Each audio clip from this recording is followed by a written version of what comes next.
Okay. That works in lots of places. We've got 3 ticks. Okay. Good morning, everybody, and good afternoon. Welcome to the Sunday session here on Farming Revolution YouTube channel. The date is the 23rd of February.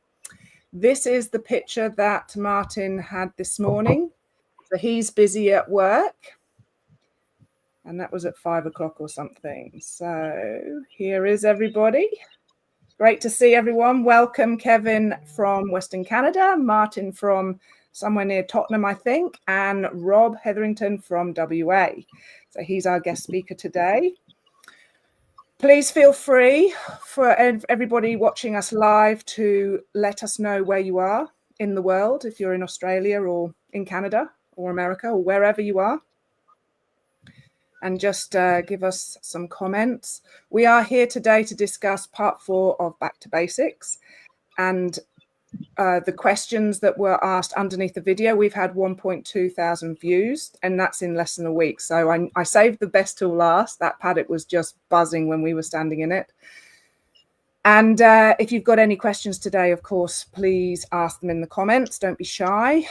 Stick them up there. We will be answering some of the questions that were asked underneath the video. But before we go any further, it's my language session today. And I'll try and make it so that it's all pretty. There we go. All right. Use of language, imposter syndrome versus out of your depth. I don't often use this word, but I absolutely hate this expression of imposter syndrome. All right, because I will break it down. An imposter is somebody who is pretending to be something they're not, to deceive you and eventually basically be a fraud.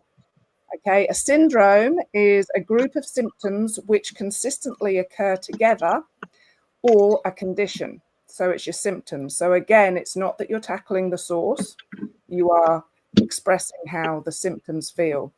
So imposter syndrome, I have not met anybody in the regenerative circles who actually is an imposter. What is happening is you may feel completely out of your depth. So there are times, especially on lives, when I feel completely out of my depth, but I am not an imposter and I do not suffer imposter syndrome because I am genuine. I believe in myself and I know that I am sometimes in the deep end trying to swim out of my depth, but I have the resources and the capability to actually get me out. So I did think of something this morning when Dory was just she had that memory issue and she just said, just keep swimming, just keep swimming. And I do often find myself saying that in circumstances where I can't remember a word, or I'm in a situation where I'm in a group of farmers and they're talking farming stuff and I'm like, I don't know any of this at all. So being out of your depth is good. Acknowledge it. Make sure that you do push yourself to be out of your depth. It's a brilliant place to be because it's the only way to succeed and step up. So there are 3 types of people. Some people, when they are feeling out of their depth, they will grab alcohol or drugs. There are some people that will get out of the swimming pool and say they're never going to go there again. And then there are people like us who are circular thinkers. We jump in the deep end. We know that we're going to drown slightly, but we just keep swimming and we just keep trying. But at no stage are we imposters because we are true to ourselves and true to everybody around us. So please leave the imposter syndrome expression to linear thinkers, those psychologists, those doctors, those office workers, anybody in the extraction linear frame of mind or system. Leave that expression to them. We are purely and simply out of our depth at times, but the only way we get better is to swim harder. There we go. Got that one out the way. All right. So welcome, Rob, again. I would just like you to explain where you are on the planet and why you are here and how you've got here with your farming and any of those little bits of pieces that you've learned along the way. And then we'll go into everybody talking about and answering the comments and the questions. Yeah, thanks, Tamzin. Well, thanks, Tamzin. That certainly is a pretty good illustration you had there, and that we turned to be pretty resilient. So I farm in the WA southeastern wheat belt, 500 kilometres southeast of Perth, and on the edge of not far from the rabbit-proof fence. We're a 13-inch rainfall, and normally we get a third of our rainfall over the summertime, but it's defied the odds in the last 4 years, and we've had no summer rainfall, so we get no mineralisation. So anyway, that's I used to always rely on some summer rain for doing a bit of summer cropping. So I been farming all my life, and the picture behind me is where I was brought up. I've been there all my life and still there. So, and you can see by the bit of greying in my hair that the years are marching on now. So when I come back from school, I used to always drive around, and I could, even though I didn't have the same knowledge that I had then as I have now, the intuition was still kicking in. I said, there's something not right here, and Rosatonia and Zoltz and hard. We used to have livestock, so the paddocks were compacted, and all of those things. So those banks that you see in the picture behind me, well, that was the first thing I started doing. I started pushing them out at a great expense, and they're on every 3 meters apart or lateral down the slope. And if you have an inch of rain, they'd fill up. And that was when I had livestock, so that was the right thing at the right time. 2000, I sold my livestock and went into all cropping. And so I've, about 30 years ago, we went to America and sussed out Arden Anderson, Neil Kinsey, and a couple of other people over there. And so that started me on the road of going down this biological farming and, looking at biology and adding the chemistry into that as well. And so we started getting improvements in the soil. So fast forward, and then I could still see there was problems in the soil, especially ryegrass is a big issue where we are, and fertility. I mean, I have improved the fertility a lot, but you can never rest on your laurels. You should always keep going forward. So we got a diverse range of soils. We've got the real loamy, moral soils on the east side of the salt lakes. So if you imagine that picture behind me, if you go another couple of kilometres just behind me, there's salt lakes there. So they call it the lakes area, which they only get a few inches of water in, depending on how much rain you have. So those soils are really fertile, but they're loaded with excess sodium. So I've had to sort that out. And once you start sorting that out, you can grow some really good crops. And then further towards the west, on the other side of the lakes, we have the gravel country ironstone, which is high in iron and aluminium, which is a problem because the phosphate's tied up. So they're very infertile. So we have to use fertilizer when we grow a crop. I've got a little bit of sandy soil. Treat that well; it can reward you. So then eventually I started, we wanted to address the paddock, and because we could see that, go back one step. I used to do ploughing in the early days, but the ploughing was always with a cause. We used to grow a green manure, or then we'd put some limestone out and some, trace minerals, and then plough that in. And so I improved the soil big steps forward. Like I doubled my organic matter in 3 years, went from 2% to 4%. And 2.5% to 5% in one paddock. Now there you are there. So there's a few stories behind that photo, or maybe I can talk about that later. So that's ploughing in a summer crop there. So that improved the fertility a lot, increased the oxygen in the soil, and so that's why we don't get any rain flowing off the soil now, because it all soaks in. And then so that was my first multi-species, that one there. There's five summer C4 plants there. There's sunflower, millet, dolichos, lab, cowpea, and safflower. You can see that there's certain plants dominate, so not all of those. That's just dominant sunflower and millet there. And so we started getting into multi-species in the winter time, cool season, and we started. Well, we did that one paddock to rejuvenate a paddock, and the agronomist said, "Well, I'd like to see if the dairy would like some of that." So we harvested it because we didn't know what we were going to do with it, and we. It's just been a journey now where this is the 4th year now, and with the dairy, and they're taking everything that we can grow. Anyway, I probably don't want to take up too much time talking all about that, but anyway, so that's where I am now. Fantastic, Rob. Thank you very much. And I've learnt some as well, because I've only met Rob a couple of times. He's actually been on a podcast for Vic No-Till, and he presented at Vic No-Till last year as well. He did a great job. All the farmers were really grateful of him and his knowledge of what he was doing in WA. Okay, so is everybody okay? Sorry.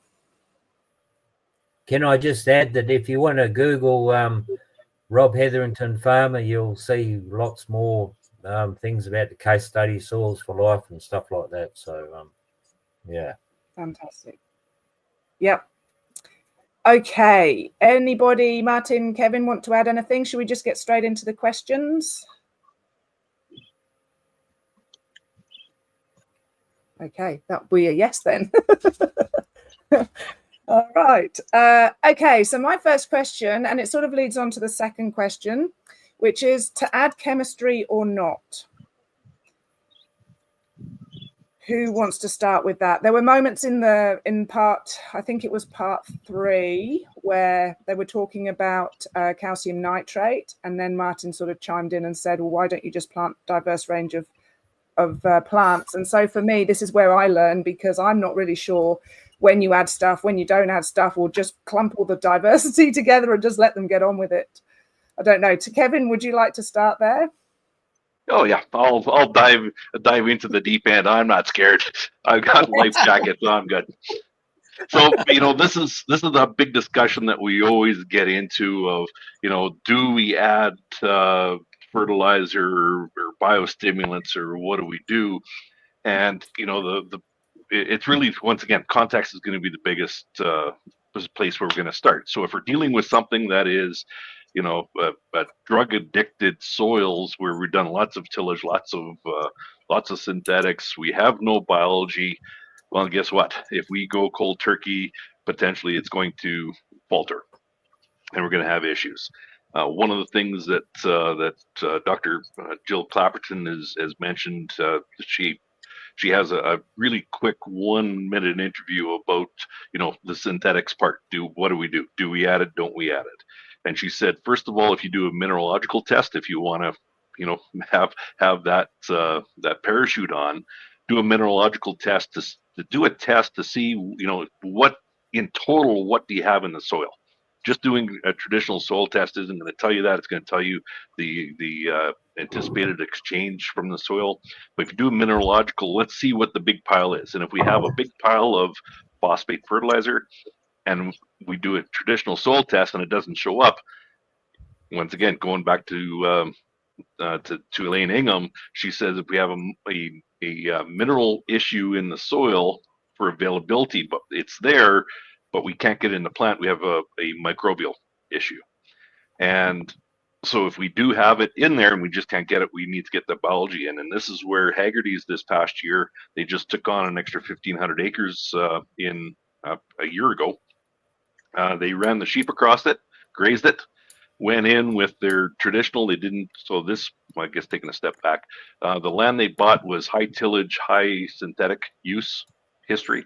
They bought it and they said for 1,500 acres, they're not going to buy fertilizer. They just continued on with their management impose on top.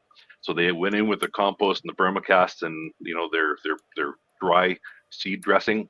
They went in with their compost extracts in furrow, and then they went in with the foliar. And just that 6 months of, throwing the sheep across, doing their biological program, they did not see much difference between those fields and the fields that they've been managing.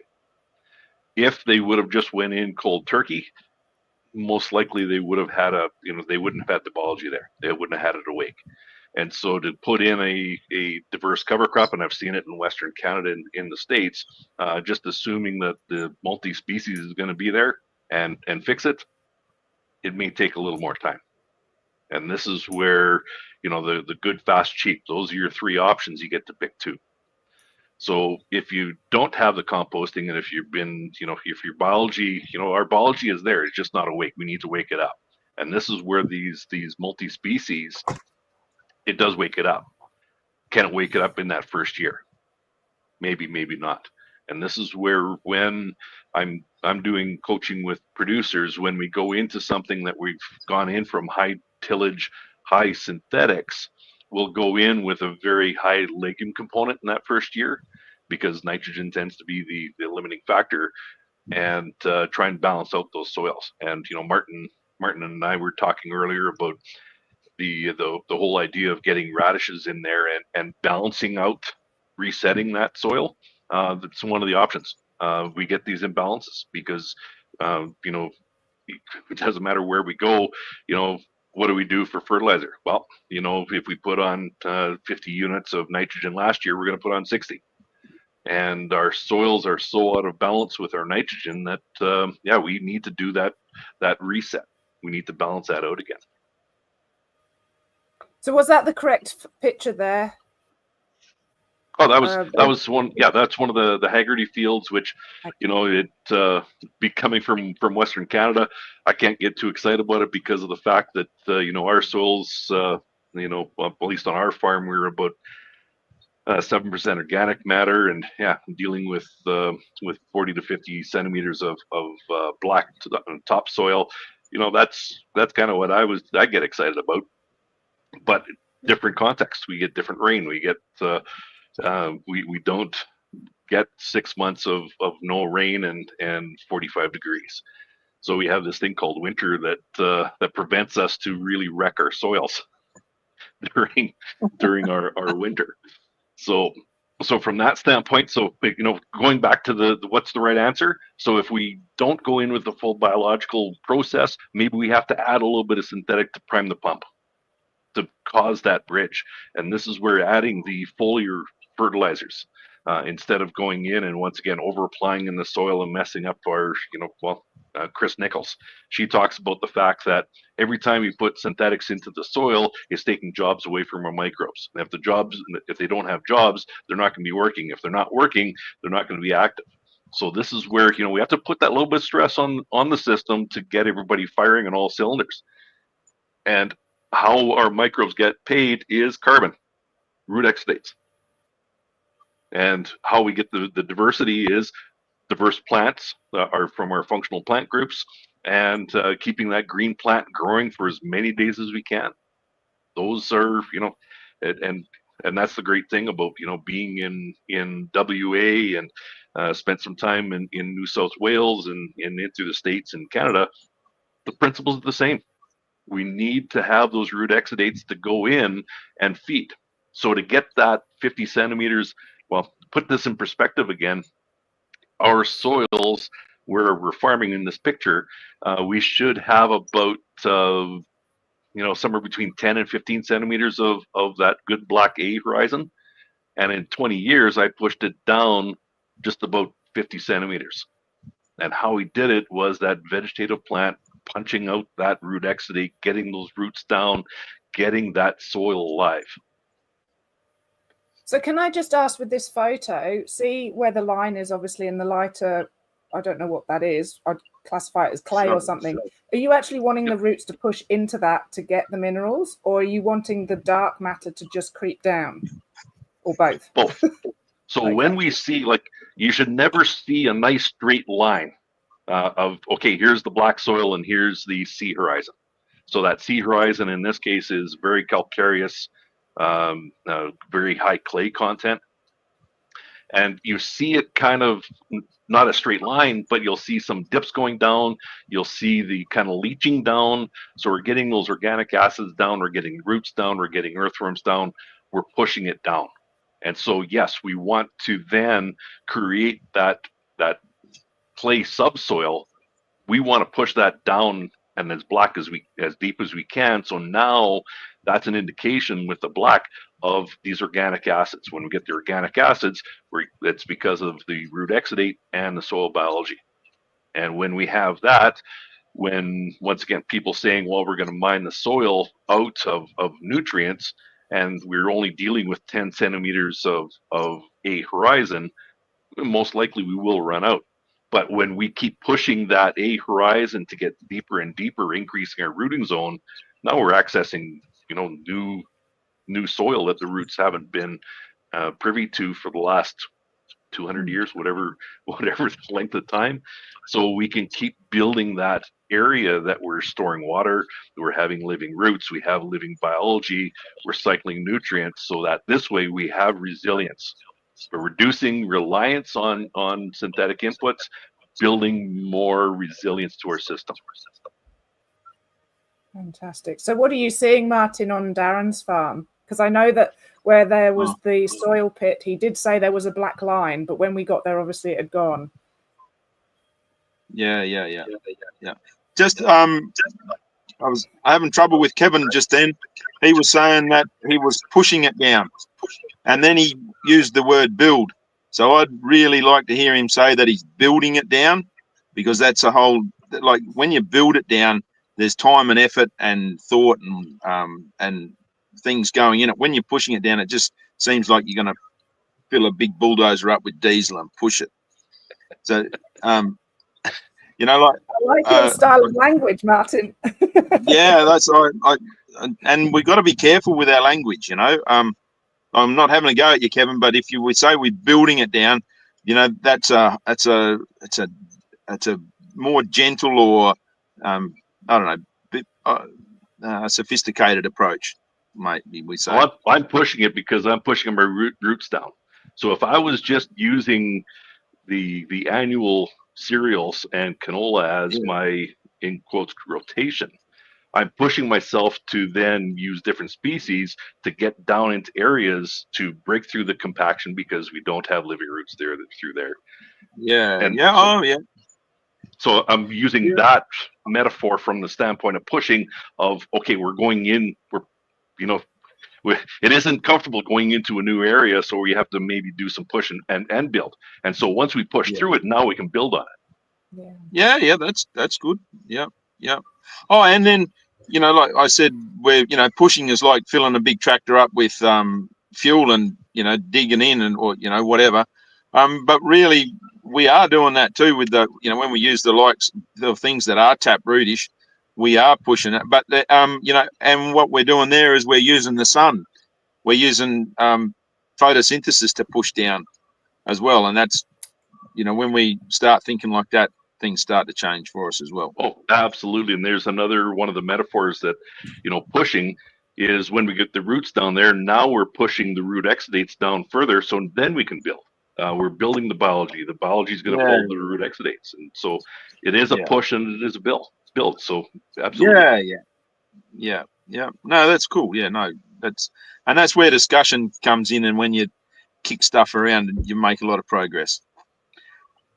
Look, context, the big thing, Tamzin. When we're out here in this we're in a more brittle environment than what Canada is, and we they just sort of go into hibernation like a bear in the wintertime, whereas our opposite time that corresponds with that here is the summertime, and then we just get to, average of 38 degrees every day for the summer. Some rain maybe, not, and it's just stinking hot. So a lot of our soils here have really been pushed and they don't have any of that colour left back in them. That's the ultimate aim, is to get carbon, which gives you your colour, back into the soil. And we do it with diversity. We're not seeing any like super changes right away, but then the other thing too is that we haven't ever got anything into a full holistic program, like with everything working with each other. There's a lot more room for us to do get more happening with our grazing. And just while we're talking about grazing, that's one very important thing about what Haggerty's do over there, is they have got a very, very healthy mob of sheep, and they've been working on those sheep for years and years and years with the way they do their grazing and the way they just look after them and treat them. And by all accounts, they've got a very, very healthy gut and a gut biome and that sort of thing. And so that is absolutely part of what they're doing there. And so, like the permaculturalists say, it's about stacking. So it's the sheep and the biology that goes with the sheep. Then it's the things they're using as their seed treatments, vermi liquids, and then I think they've got their own, quasi Johnson Sioux type setup that they've been putting together. And so it's about putting all these things together. Like, it's never ever one thing; it's always the combination. That's something. It's not a silver bullet. Not one silver bullet. It's a series of silver bullets. Yeah. It's all these things that you've got to get to come together. And with that too is that when you get those things coming together, and you can move it pretty quickly. The thing is, if you've been trundling along what you think's a biological program or whatever, and you're not seeing any progress, you're not doing something right. Like, you've got to change whatever it is, like an upskill and kick that along a whole lot more. And then that always just gets us back to that's why we do this multi-species farming stuff, is because it's just a way to kickstart diversity and get it all happening. We were talking a little bit earlier, Rob had some disappointing results maybe, but then what was a disappointing result this year, when it came next year, because of the diversity? And Kevin, what did you call that? Which? Something rotation, wasn't it? Yeah. Anyway, it's about having your it's the result next year and the year after and the year after. Too often we're only focusing on the immediate result, and we need to get and observe and be watching that we are going forward. But absolutely, the biggest rotational benefits. Yeah, rotational benefits. That's right. Yeah, so we've got to keep them in the back of our mind too, and bring them out to the front when it's applicable, and sometimes when we have to tell the story as well. Go on. You finish, Martin. I was going to say, one thing that is pretty cool and happens right away, we can be into a fairly red-looking paddock or whatever, and we grow those daikon radish in there, and any of the dirt that hangs onto that radish when it comes out of the ground, when you pull it up, it's gone black already, So that stuff is just doing the carbon thing right there. And that's plants build soil, right? And a diversity of plants build soil even better. Well, that's right. I mean, getting back to what Kevin said, that if you do a soil test which tells you your totals there, the total minerals, the chemistry, because like in WA, and I'm not saying it's exclusive to here, but our soils are obviously not volcanic and they're not as deep in the A horizon and the B horizon, but some of the biggest issues, or apart from acidity, is we have high magnesium soils. Like we might have a calcium magnesium ratio of 2 to 1. If you've got high magnesium soils, they're the soils that you can't get into with your shovel or your crowbar. They just bounce off, and they're as hard as anything.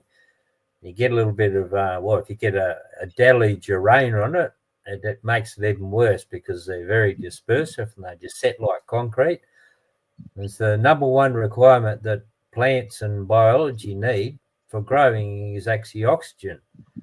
And so that's where what we start to do. Perhaps if you could just put that picture in with the roots there, Tamzin. So the magnesium, if it's demonstrating what it is with the high magnesium, you get hard setting soils. And then you don't get the decay system happening because the microbes, they need oxygen, and then it converts to aldehydes and alcohols, which is a embalming agent.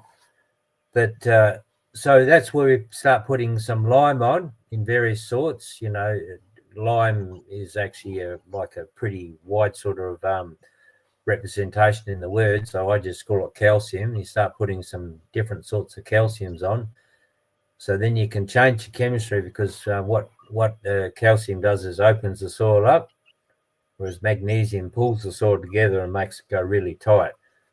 So before you start to do anything, you've got to get that oxygen in there, because, you know, if you think you're going to change it with biology by putting in multi-species, you're going to be terribly, terribly disappointed, because if you don't have the calcium there to start with, you know, you can't actually pull it in to actually change it. So you have to actually add it in, and then the cycle starts to work a lot quicker, and you know, you start getting results, and then your A horizon will start to go deeper, because, you know, once you've got the oxygen there with the calcium, because calcium is a very important element of what it does and helps all the other nutrients get into the plant.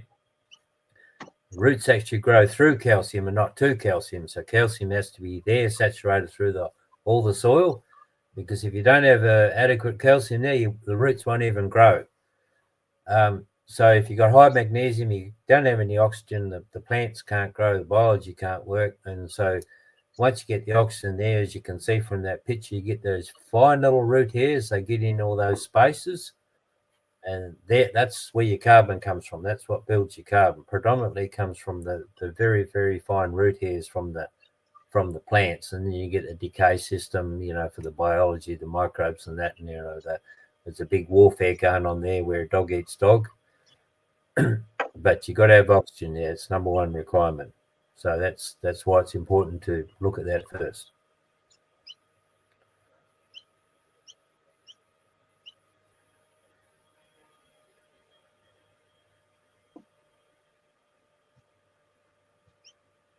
You're muted. You're muted or something, Tamzin.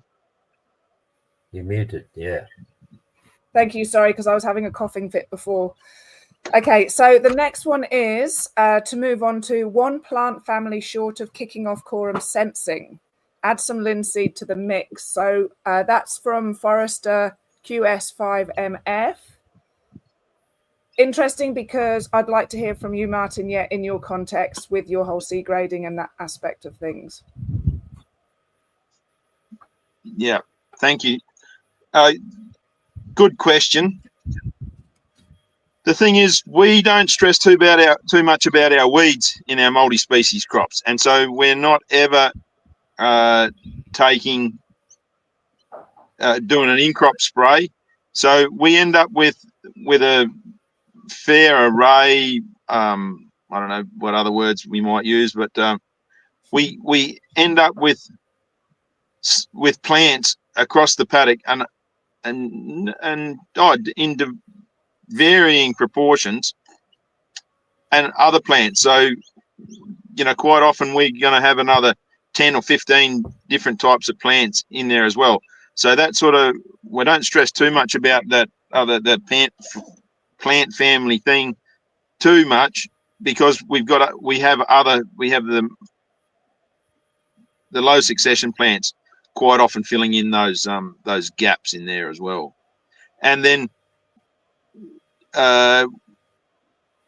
when we're definitely trying to grade it apart for different reasons, for different sales and that sort of thing, like the highest value part of our crop is the radish, and we just need to be able to do all of that sort of stuff. So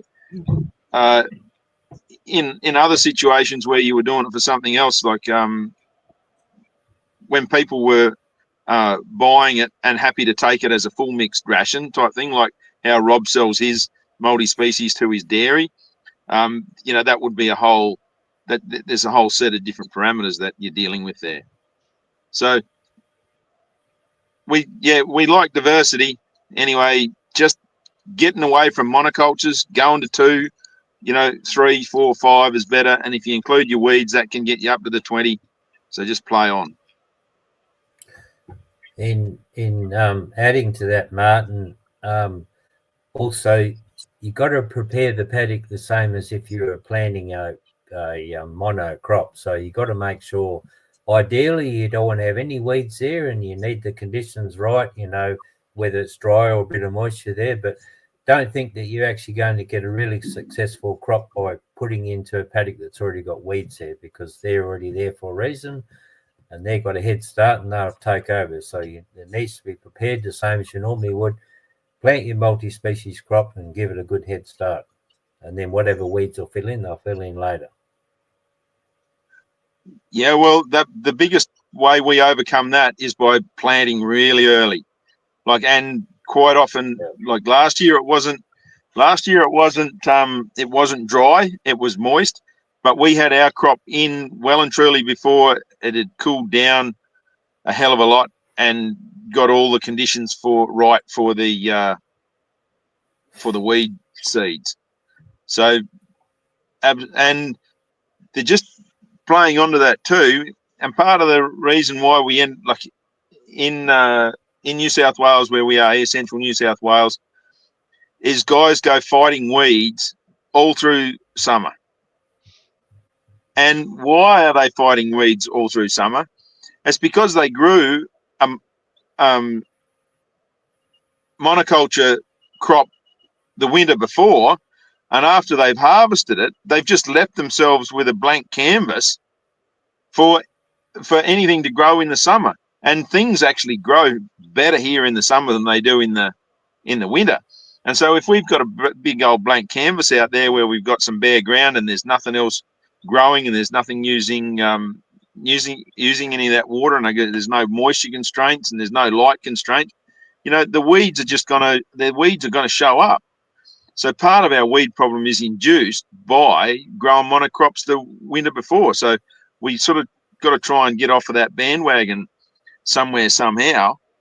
And then there's videos on the Farming Revolution part about what we did with the silk sorghum, planting it with our winter crop, and then it comes up in the summer and it's planted, and that way it's planted real nice and early, and how that uses the moisture and grows a hell of a lot of feed and creates competition for some of those weeds.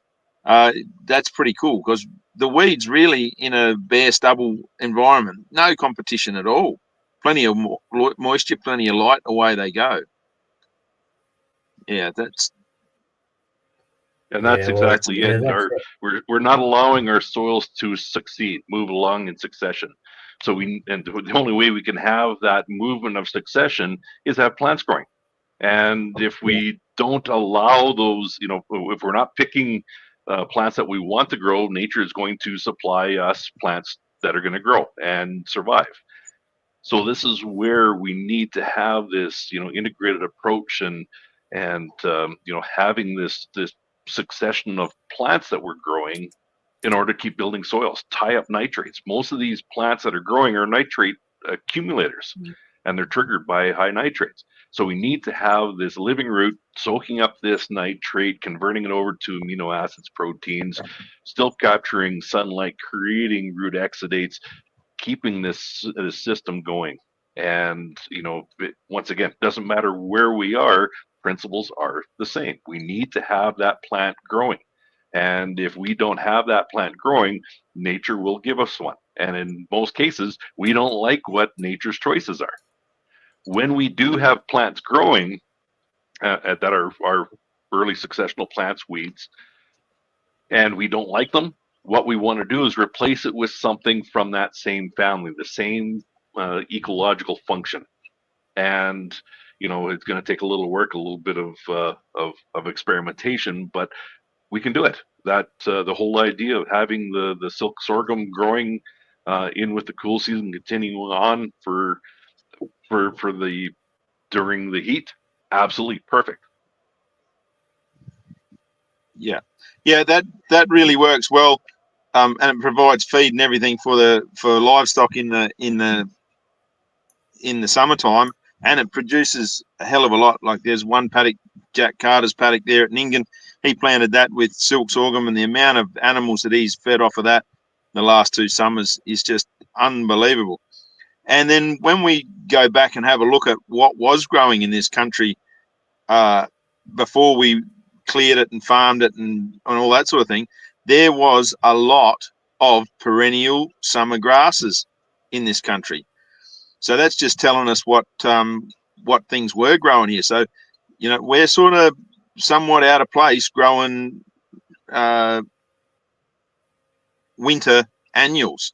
That's not sort of what this country was doing prior, whatever you want to call it, prior us coming and ploughing it up and spraying shit all over it. So there is a question: are there calcium mobilizing microbes in the same way there are phosphorus or sulfur mobilizing microbes? Any particular plant family? Do synthetic calcium fertilizers screw up this cycle?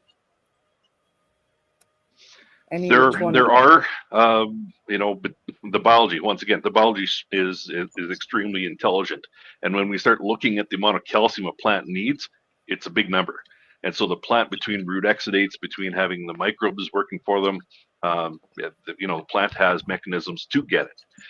But we do have plants that are calcium accumulators. And the two that I love throwing into mixes, especially when we start getting into forage paddocks, are the plantain and the chicories. Both of them, if you ever do a feed test on them, the calcium levels are usually way higher than anything else. Saying that, anything mycorrhizal is going to help build calcium levels. And so how do we get mycorrhizae going? Living mycorrhizal plants, and get them growing for as many days. And in the mycorrhizae, in the plant, it's only active for between 7 and 10 days, because what happens is, as this root is pushing through the soil, the mycorrhizae infects right behind the root cap. And as that root keeps pushing, that mycorrhizae is stuck in that cell and moves. And as this root is pushing through the soil, this mycorrhizae that's here is in basically vascular tissue. It's not very active for nutrient transfer. So as this root's pushing through, we need to be continuously infecting that root right behind that root cap to keep building a mycorrhizae in the soil.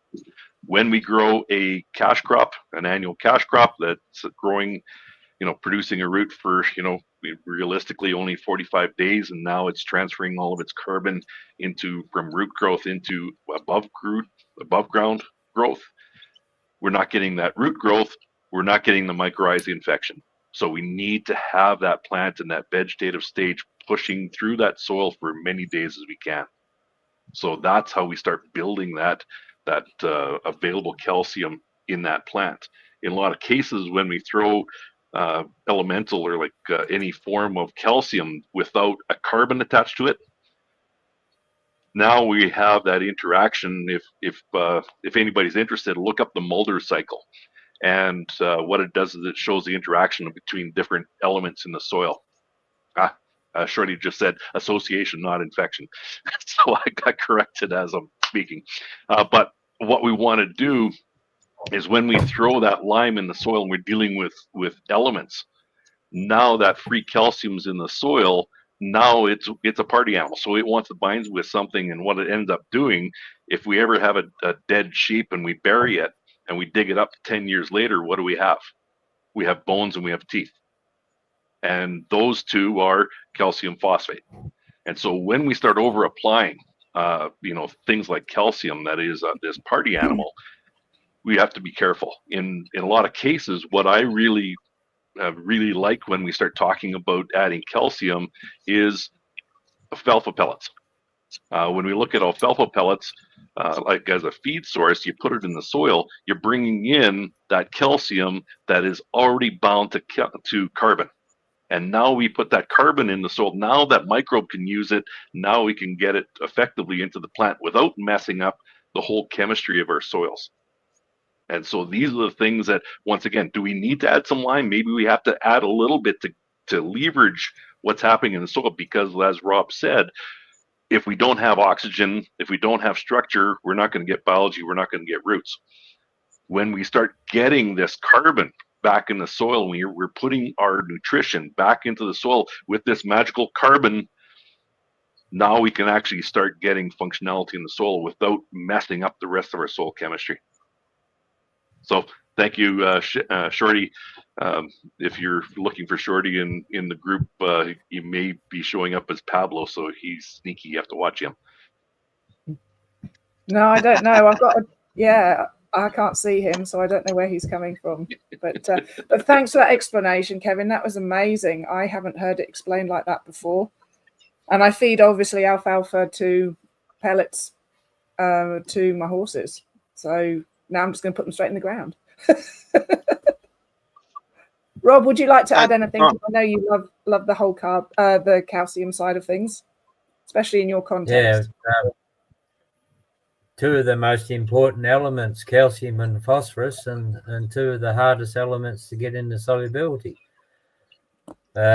But if you've got a calcareous soil like what Kevin's got, well, you've got the calcium there, you just got to make it available. But then some of us are not actually granted those soils, so we've actually have to add calcium there in whatever form. And I actually put a little bit of guano with my other fertilizer, and that's a form of calcium there. But it's also the form as well when you're using fertilizers. I mean, I don't actually like the word synthetic fertilizer, because most fertilizers come from a parent rock material, and they've gone through a factory, and they use a bit of sulfuric acid or whatever acid, phosphoric, to make it into solubility.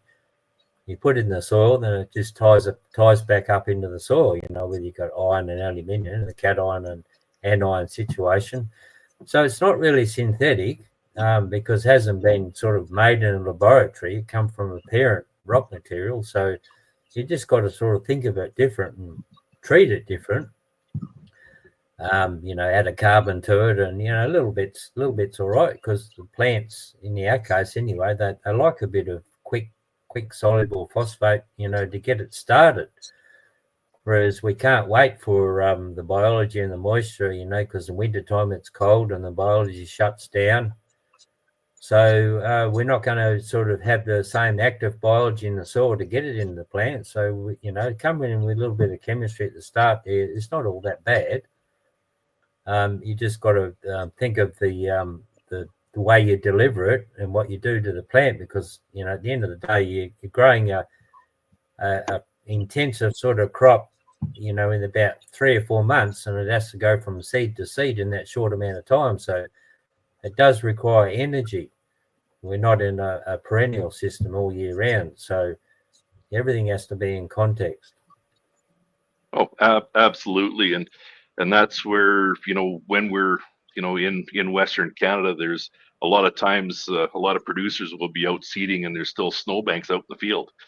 So it's cold soils, and it's this whole process of building these ecosystems in the soil. And when we get these ecosystems and we get the natural plant function, so when we look at the native species and what they're doing, that's one of the things that I was in awe of in Western Australia. It didn't matter what month there was something in flower. And if nature has the intelligence to have something flowering, that means that nutrients have to be available, water has to be available to produce the seed. What are we doing wrong that isn't making these things available? And so these are the things that, through observation, that's what I saw. So leading on to the next question, this is from An Era We Will Never Forget from YouTube. Has anyone contemplated planting heirloom wheat seed, oh dear, I can't speak, instead of the hybridized seed? Now, what I was thinking was, in actual fact, probably the heirloom wheat seed would probably grow better in a diverse range of other plants because of the interaction that's going on. Because one of the reasons why the hybridized seeds were shortened was because of the calcium issue, wasn't it? Correct me if I'm wrong. And I know with the barley, Martin, it's very, very short in your diverse plantings. Well, Yeah, there's lots of things going on here. Absolutely.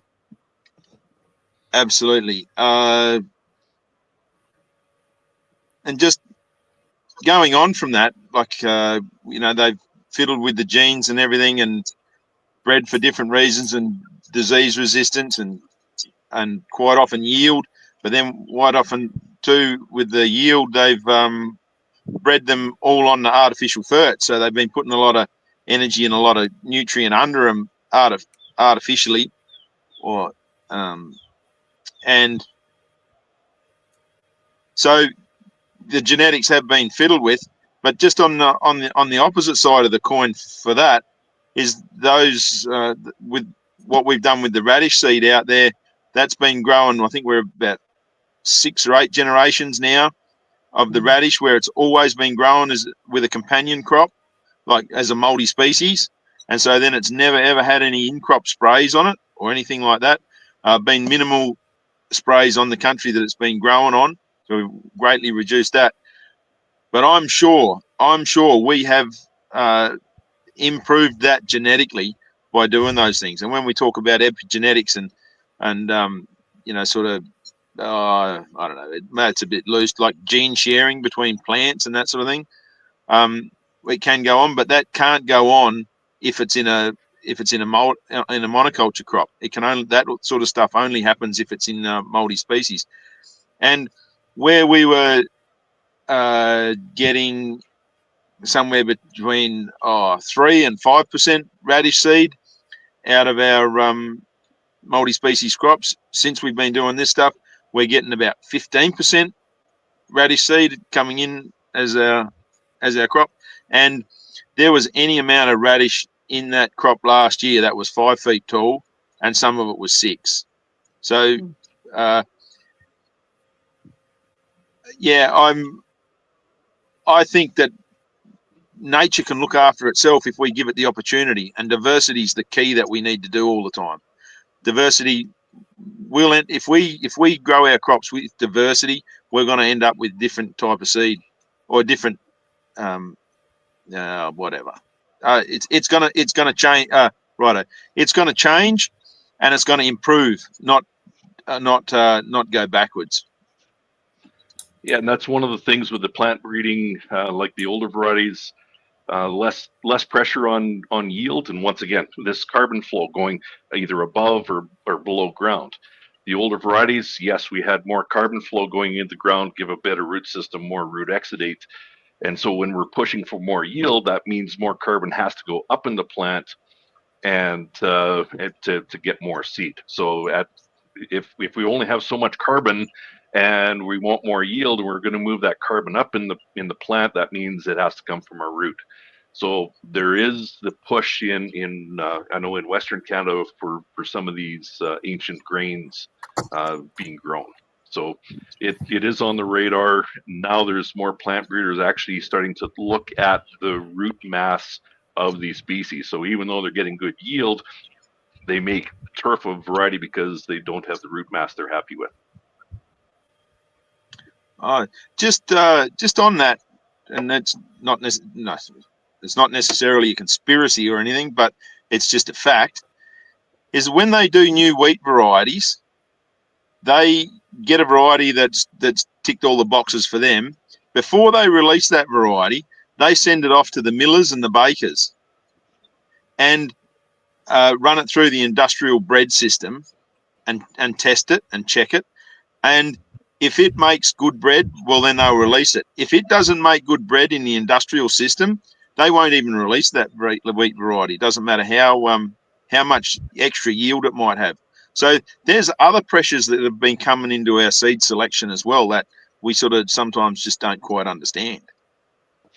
Yeah, external selection pressure, and whether it's flower yield or bran yield, or it's that moving mark, and it's outside the agronomic of devices of maybe what we're aiming for. But the really fun thing with all of this is, if you're looking for a new wheat variety, get to know a wheat breeder. Go tour his plots, give them some feedback, because they don't live. A lot of times they're forced to live in a bubble. I know I've spent a lot of time with a lot of oat breeders in the past, and now winter triticale and other plant breeders. They're looking for feedback. They're looking to feedback of, they got these great lines coming, but no one is making a lot of noise about they don't want this trait, so they'll just turf it. Whereas, that may be the expression that you're looking for. So, I use soybeans as the example. So when we started growing soybeans in eastern Saskatchewan, we were using some varieties that were cast-offs from the breeding programs, so they were in emergency, so that if there's a failure in the soybean growing area and they weren't seeding until the middle of July, well, then they would use this variety. But for us, maturity-wise, we would seed it, as soon as we could in the spring, and it was maturing for us. In the past, anything that was earlier than that in their breeding plots, they wouldn't even take it to yield. They just get the mower and mow it out. Now that they found that we could grow soybeans successfully in Western Canada, all of a sudden they were now taking those super early maturing varieties, taking out of that main breeding program and putting it into their super early breeding program. So now they've got use for this genetics that in the past they didn't know what to do with. And so this is going with the same as your cereal. So if we're astounded with the aluminum rates in the soils in Western Australia, yet you can grow barley.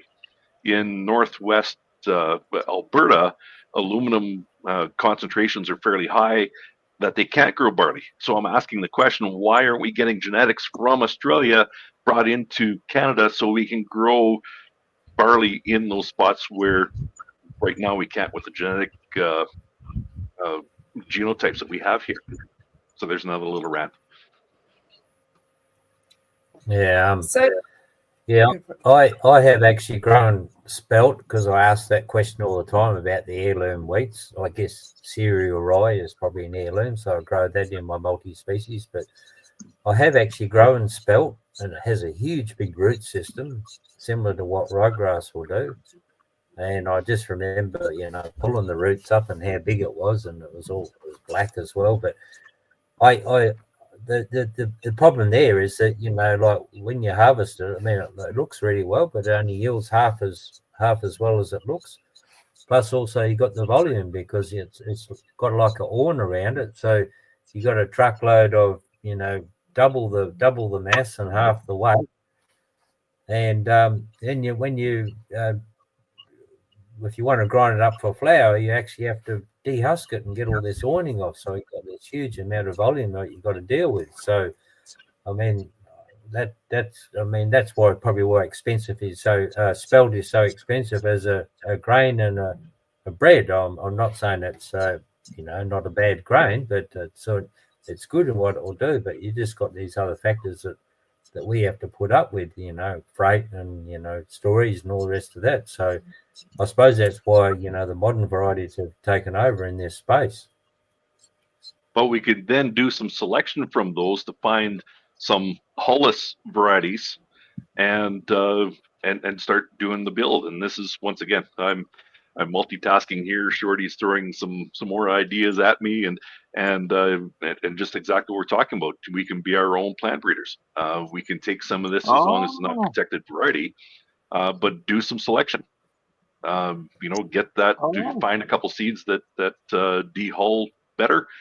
take them, grow them out in pots or greenhouse, and start doing that build. Because this whole idea of plant breeding, this is what it was based on, is taking species, a wide range of different genotypes, growing them out, picking the ones that we like. And what I like, and what Martin likes, and Rob, each one of us has a different eye. It's like buying a bull.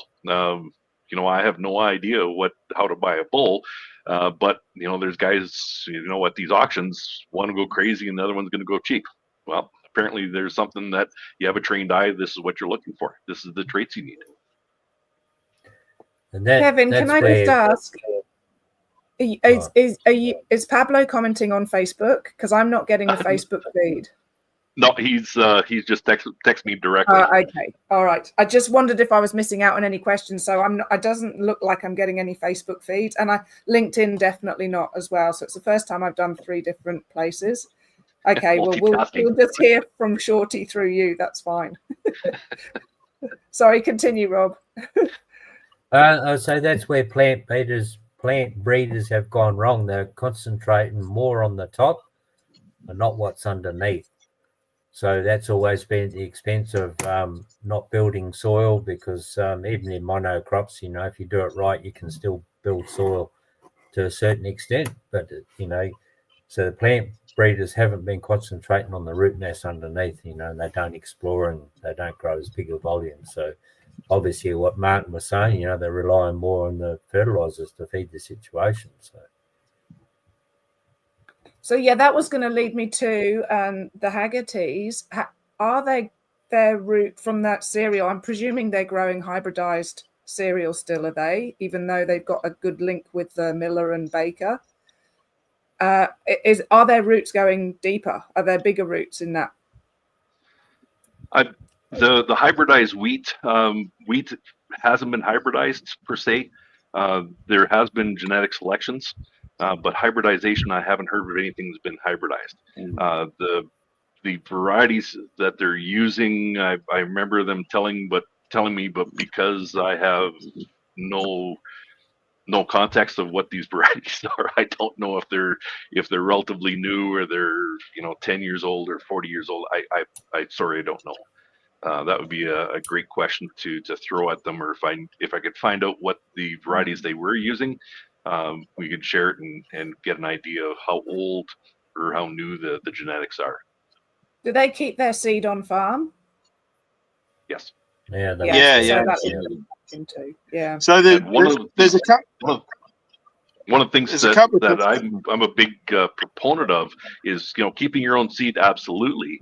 But if we can start sharing, so if we're growing the same variety or a similar variety, maturity wise, sharing, so that if I get some seed from Martin, I get some from Rob, and I'm growing some on my farm, now we're bringing 3 microbiomes from different backgrounds and mixing it up and growing it out. And so that's going to be one more step in the multi-species farming. We're using these different microbiomes in, so we can use the compost on the seed. We can do the extract in the furrow. We can add the legumes and the broadleaf and the multi-species, but a multi-sourced monocrop or a cereal, the big component of the blend, to get that microbiome just exaggerated that much more. Yeah, but you're just going to exaggerate that so much more by planting it as a mixed species crop. Absolutely. Like I see what you're saying. Absolutely, I'm with you. But I'm just going to cut to the chase and grow my wheats with some lupins and some radishes and some oats.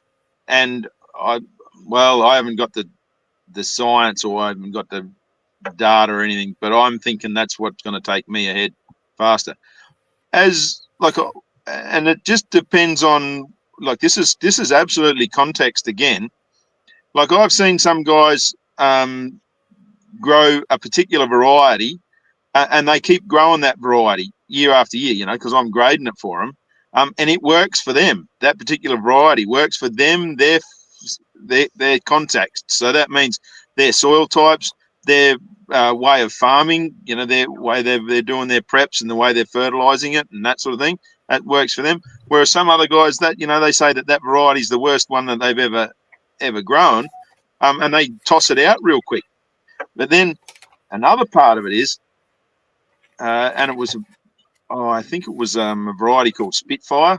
I think that's what it was. When we first ever started grading that around here, it was a long, skinny sort of a seed, and it didn't fill out real well. But it didn't take too long, and it naturalized or whatever, and then it became a really, really nice looking seed. So, it naturalized to the system. There's a lot of these sort of things that we're talking about here, naturalization and fitting or whatever that happens, and people sort of don't take, aren't aware of it and don't take the observations. And then when it comes to like the multi-species seed mixes and that sort of thing, any amount of people are saying, "Oh, can you do a mix for me?" And my point to them always is, try and get the plants for your mix from as close as you can to your farm.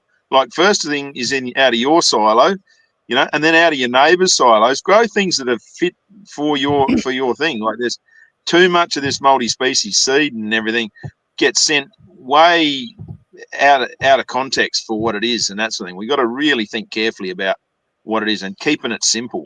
Back to basics and keep it simple. But I think initially, if you haven't got enough of the varieties, you can locate from outsource that, though, can't you? Just initially. Yeah, for sure. But don't look, whatever works. I don't care what you do. Just tell me why you did it. And if you're not saving any seed and there's no seed saved anywhere close to you, well, then you've got no other choice but to get your seed and bring it in from somewhere else. But then be careful about what seed you are bringing in. And again, it's horses for courses, and keep an eye on what you're doing and your observations, and make sure that when you bring those varieties in, that they are working for you. Don't just take it from the seed salesman, because the seed salesman's mostly what he's after is taking money from you, not making money for you, in most cases. Now, we just got sort of a comment, and I quite like it because it probably will lead on to you, Rob. I hope many people are thinking how they can do this for Australian feed systems, because there's a couple of ways of doing it, isn't there? Yeah. What you mean in regards to the wheats? So what you're doing with your multi-species? Yeah. I mean, we've always found that any outside grain that we get on our place, it takes a few years to put the DNA into it, to our soil type. But that picture you got up there in front of me, like when we first started growing multi-species, we sent it off for a feed test, and the fat content, the lipid fat content, was 1.4%. And I thought, oh, well, I've got to do better than this. So that's when I started getting more serious about it, because the first time we put it in, we didn't use any fertilizer or anything. So we started using our correct, the friendly type fertilizers, as Martin talks about, and, what the plant needed. And the next crop, we got 4.4% grain lipid fat content. And I believe 5% is a good level.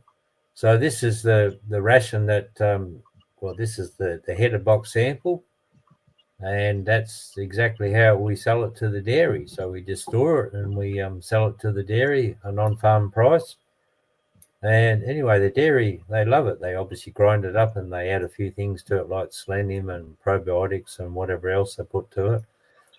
But as soon as they do that, the butterfat content goes up, the milk quantity and quality goes up, the cell count for mastitis goes down. So it's a win-win. So they're getting the benefits of it and I'm getting the benefits of it, and we're still refining the system, and I still got to get more yield out of it, but we're still fine-tuning it to add a few more extra seeds into it. But anyway, it's still an ongoing process.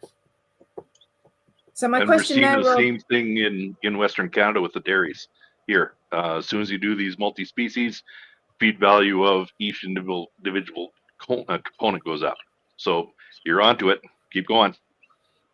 Yeah, that's super cool. Sorry, guys. I just want to understand, though, why they want it as seed and not as seed to plant so that they grow the crop. Oh, It's well, the seed for dairy, food. I mean, yeah, it's for they grind it up and they feed it to the cows.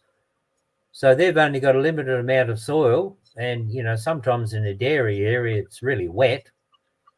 So they have all these farms, around. They get this they get the grain from, because they go through thousands of tons a year.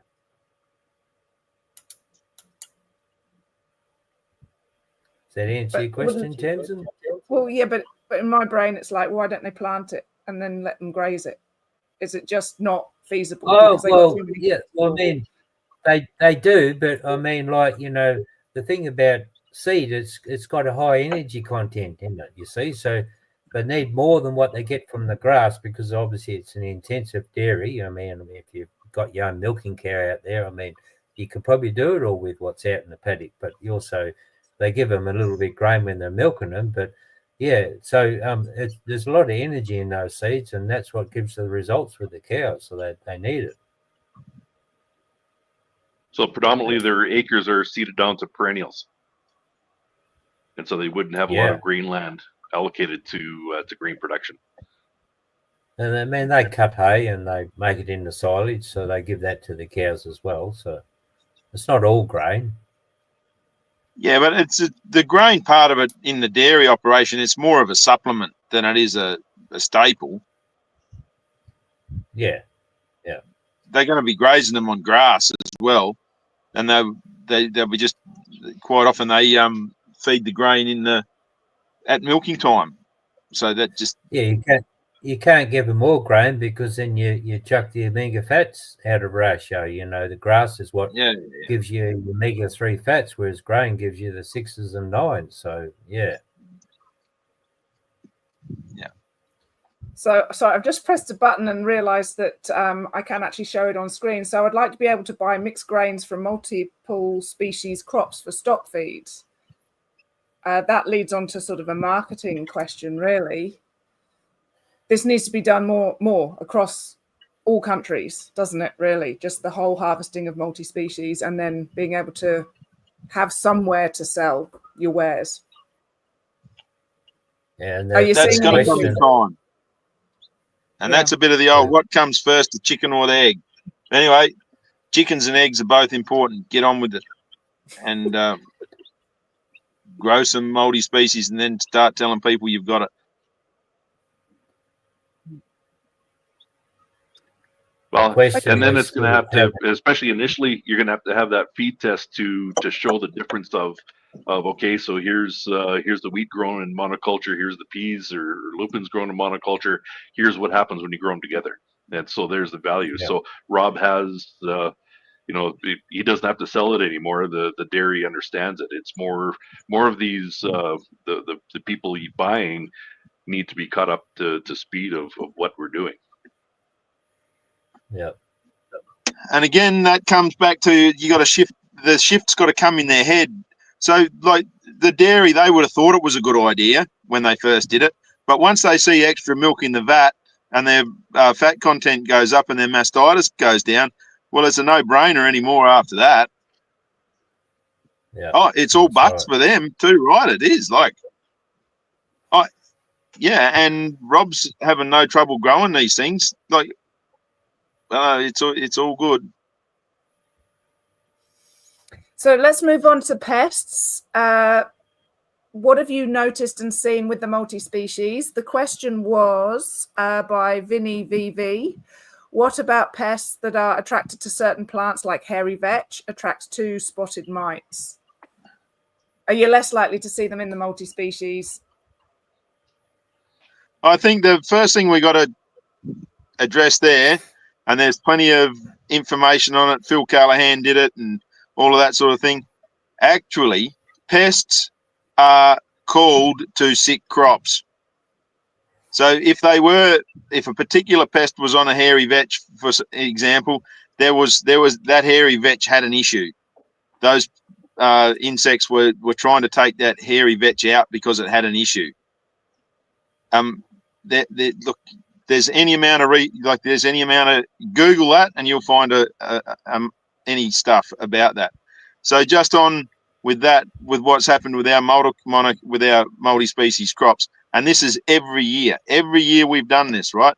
We've never sprayed the lupins for grubs in our multi-species crop, right? And every time we grow monoculture lupins, they have to be sprayed for grubs. So we've reduced our grub pressure on the plants that are grown in the multi-species. And that is because health, did I say it wrong? Nope. I was showing the book. Right. Farmer's Ecosystem by Jerry Benetti. One of the things he suggests is seeding an insect refuge around every one of your fields, and he said about 40 hectares is the nice size of each paddock. So you have this insect refuge around.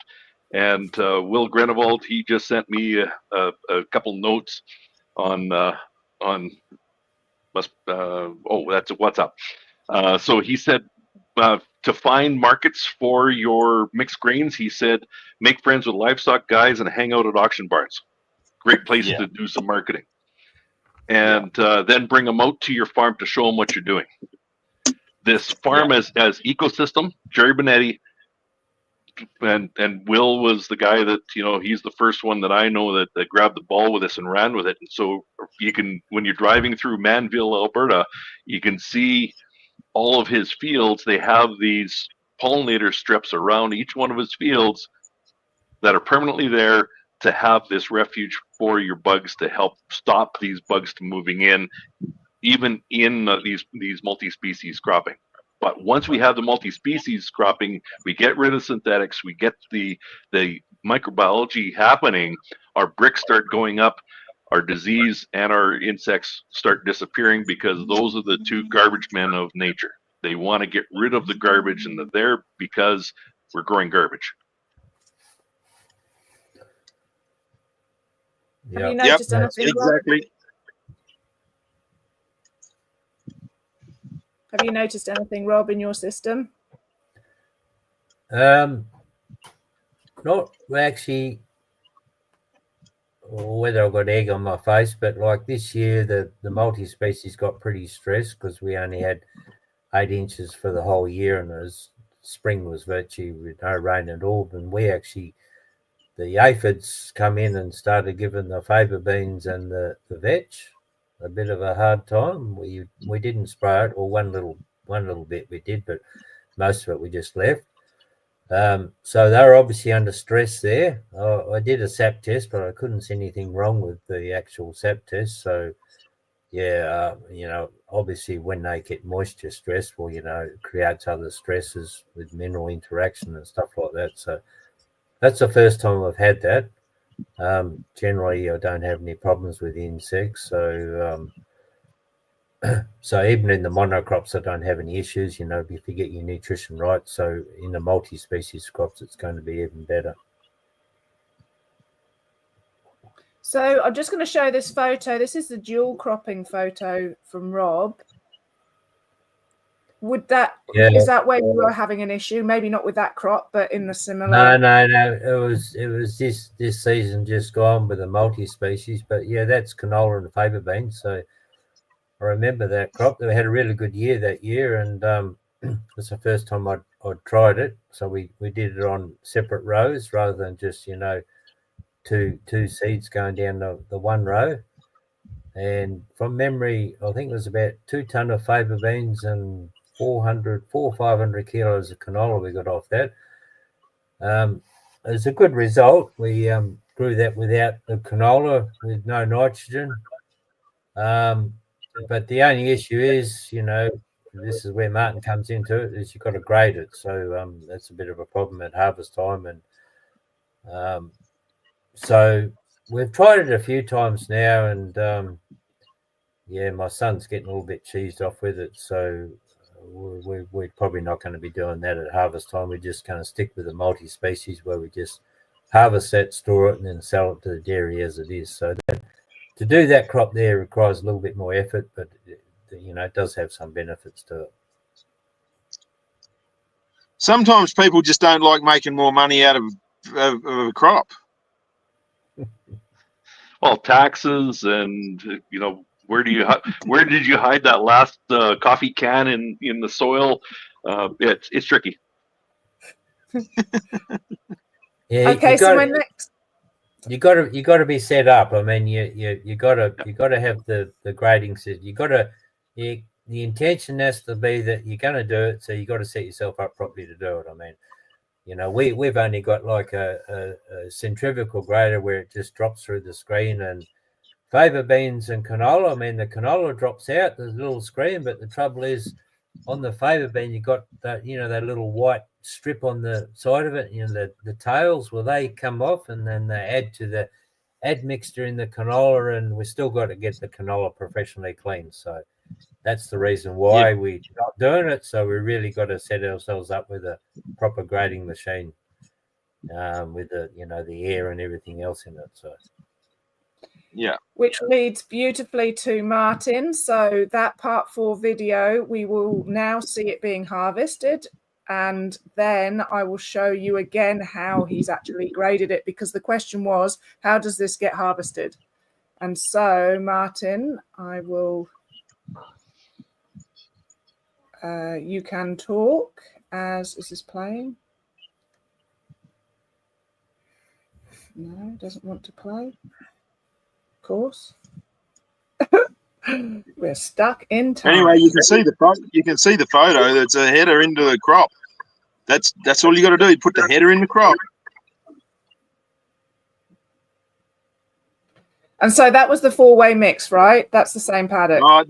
Oh yeah, it is 4. There wasn't we didn't end up with very much vetch out of it, but there was plenty of wheat, lupins, and radish.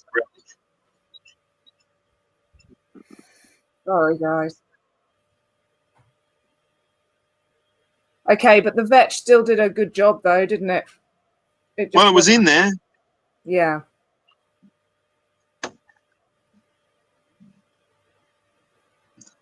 I think vetch might seem to be it likes a longer season. It gets cranking up at the end of the year, and this wasn't, with a crop like that, and it was just a regular year. There wasn't any extra moisture at the end of the season or anything, so it wasn't absolutely conducive to the vetch. And that's unloading the mix straight into there. So there's wheat, lupins, and radish there for sure. Having that vetch in there is cheap insurance. It didn't cost a whole lot. Oh, and anyway, the boys were a little bit hit and miss about how they did it too. That was the sort of, it was the last cab off the rank and whatever. That's a beautiful thing about some of this too is, sometimes rough enough's good enough.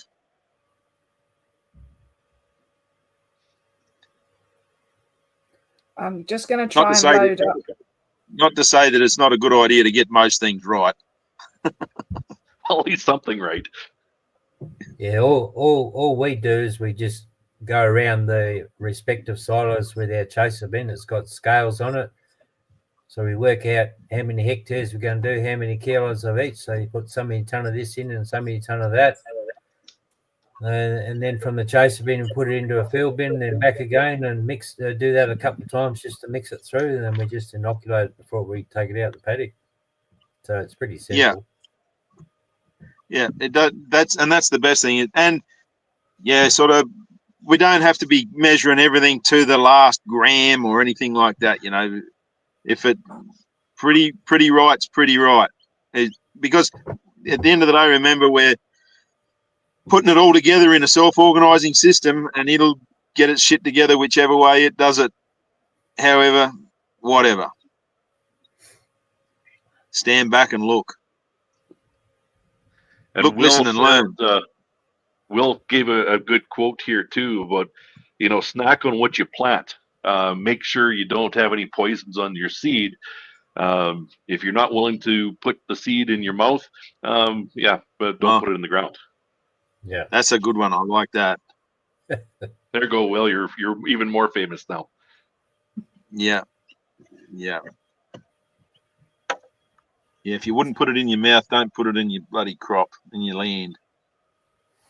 But that goes with all chemicals. Yeah, well, perhaps one illustration is muriated potash fertilizer. You put 1 granule of that on your tongue and it'll sting you like nothing because of the chlorides in it. Yeah, no, it's a bit ordinary. Oh, there we are. That's the grading system. So we're grading 3 or 4 ways there. So that's what you're saying, Rob. You haven't set up like that. No way. If he pays me enough money, I'll teach him how to do it. It's pretty impressive, though. Like, that's just, and it's a different way from the last time that you've done it. Yeah, that was that one there was when that was canola, lupins, and wheat. The wheat was going into that. No, canola, lupins into that out of the big silo there. Then the first bin had the lupins going into it. No, it didn't. That had the canola going into it. Then the lupins, then the wheat. So I have a question from Taylor Schneider asking about, have you tried any wheat, peas, and mustard? Oh. Yeah, Wheat, we've had peas and mustard. We've used peas here before, and actually that's pretty cool. With the peas, is everyone's worried about shelling out your peas or splitting your peas and that sort of thing. And we harvest nearly everything on basically wheat settings, because I suppose that's the hardest one to thrash out of what we have. So you got to thrash it like that to get the wheat to come out. But because we're putting a fair bit of bulk in with everything else, the peas actually go through on wheat settings and no more splits than what you would just harvesting monoculture peas.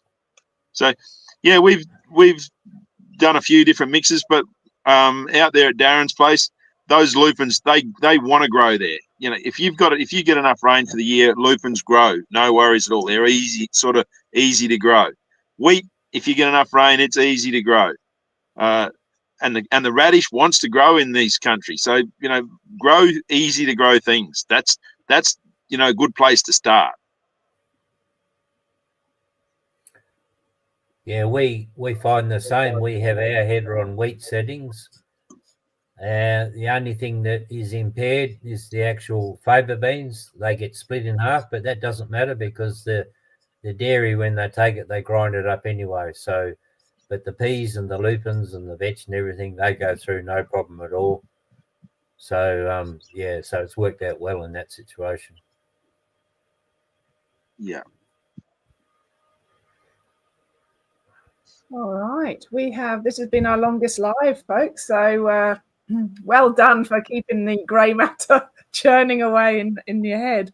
There is one last question, and I have no idea really. I answered it, but I'd like to see what you guys are thinking. How do people apply for a regenerative job? They've done all this. They've watched all this Farming Revolution videos, and they just want to get stuck in. Where do they go? What happens? I suppose it's not what you know, it's who you know. Yeah. There's not a directory for that yet, anyways. Yeah, a bit of a sore issue there. There would have been. Yeah, just get out and about. Go and turn up to. I suppose it's about the thing that you can never discount is your network, and your contacts, the people that you end up knowing, and best to get along to anything that you see that's going on that's organic or regenerative, or there's a good speaker at, go and go to it and get out and chat and just get yourself known to them. Like I met Kevin because I went to a organic tour that was in Canada one time, and Kevin was along there and I was on there, and we just hooked up and we've been sort of chatting and conversing and whatever ever since. Or the other thing is we always know, you know, if we ever want, I've rang him up because I had some ideas about some stuff in Canada when my brother's farming over there. So just get straight on the phone, ring Kevin, get some ideas on it. And the other thing is that network gets bigger and bigger all the time. Oh, absolutely. And, you know, we have to get Shorty on here talking someday because, you know, you want a bunch of contacts. Like Shorty knows just about everybody in, I was going to say North America, but, you know, he's has connections now in South Africa. He knows people in Australia. It's absolutely. And, you know, if I don't know someone, you know, I can ring up Martin and say, hey, do you know anybody? Oh, yeah, give Rob a call because he's been trying some. And it's maybe a bit of a rabbit hole of, you know, trying to find that right person. But I know a person that knows a person that knows a person, and ask the questions and let people know that you're in the market. And are we 100% right all the time when we go through and we present the plan? Absolutely not. But we're doing something different. We're getting different results. And so how do we do change? How do we observe, okay, this is what we did, this is the outcome, what happens if, what is the next step, what do we do? So yeah, the jobs out there, just get your network going. And, you know, Shorty's line is your network is your net worth. So that, you know, we're going to leverage our net worth with someone else's net worth. Now we're going to start building it forward. Yeah. I like this Shorty, and I haven't even met him yet. Where's he from, Shorty? He's southwest of Edmonton, Alberta. Righto.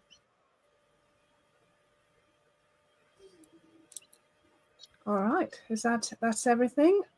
Okay. Well, thank you very much, everybody, for joining us. Thank you so much, you three wonderful gentlemen and farmers and everything that you are, multi-species farming gurus.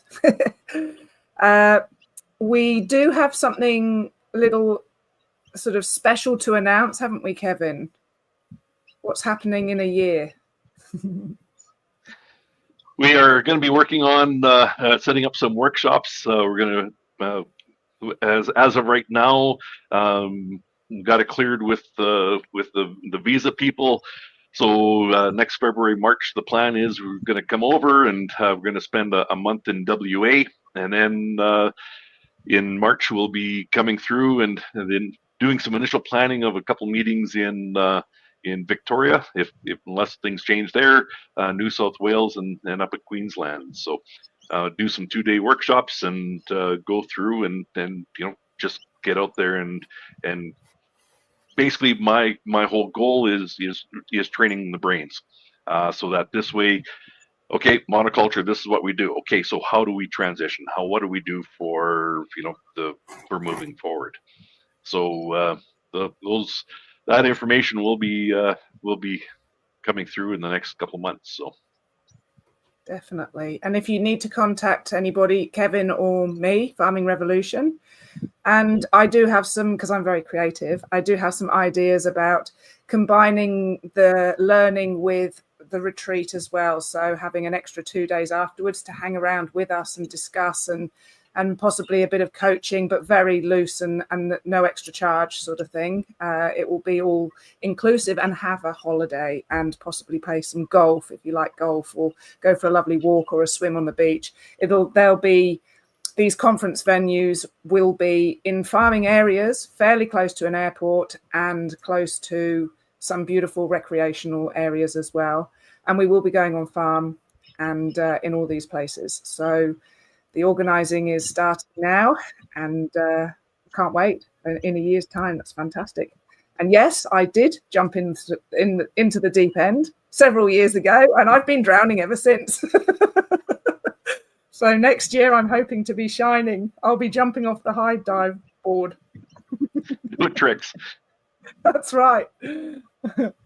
Okay, is everybody good to go? Thank you so much. Thank you, everybody in the chat and everybody that's watched for the hour and a half. Fantastic. We're bagging up daikon radish this week. So if anybody needs any daikon radish, let me know and we'll send it to you. And that's the new Maverick seed. Yep, they have come in Maverick seeds bags. Very good. Excellent. And Rob, thank you so much for being our guest star this week. We'll definitely have you on in the future. So just prepare yourself. Thank you very much. Thank you very much. I enjoyed it. Okay. Thank you, Rob. Lovely. Thanks everybody. I'm signing off. See ya.